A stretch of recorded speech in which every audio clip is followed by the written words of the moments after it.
Lambayeque, and Fray Tomas offered to guide him around the area. In the days that followed, the two men visited several of the adobe structures, but they found neither treasure nor Inca bones in the mysterious ruins. The men parted as friends, the friar returning to his duties as a small-town clergyman, the naval surgeon boarding his warship to continue his mission for country and science. Lost Legends and Modern Myths. This unlikely encounter between an antiquarian and a natural historian occurred almost 200 years ago, but it illustrates the changing mindsets of the people who rediscovered the Incas and the story of the Spanish conquest of Peru during the 19th century. By the end of Spain's nearly 300 years of colonial rule in the Andes, the story of the last days of the Incas was known primarily through a small number of published accounts that had stayed in print over the years. Antiquarians, like Fray Tomas, knew this literature, but some also searched for unknown manuscripts and collected legends, hoping to discover new details about the well-known conquest story. For example, the Jesuit monk Juan de Velasco composed a new chronicle of the ancient kings of Ecuador in 1789, describing a local dynasty that had never been mentioned in any published work.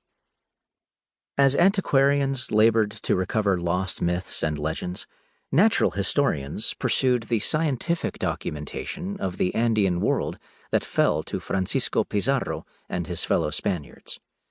While Velasco was busy writing his manuscript, Baltasar Jaime Martínez Compañón was serving as the Bishop of Trujillo, a city on the north coast of Peru, where his broad interests in natural history led him to excavate and illustrate pre-Inca tombs from the Chimu civilization. As Spanish religious men documented Andean antiquities and natural history, foreign researchers, such as the Prussian explorer Alexander von Humboldt, were beginning to visit South America and to describe the continent from the perspective of modern European science. By the time Dr. Rauschenberger met Fray Tomas in Lambayeque in 1833, Western geopolitics and scientific values were already changing how antiquarians and natural historians interpreted the Andean past.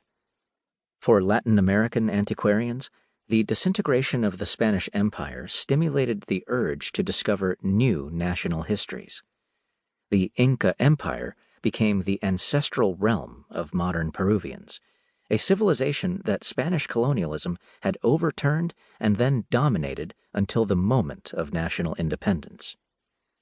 The eclipse of Spanish dominance coincided with a flurry of work in European archives and libraries, and by the 1840s, a vast body of colonial chronicles and administrative documents was appearing in print. As we will soon hear, Peruvians were not the only ones interested in telling the story of the Spanish conquest of the Incas.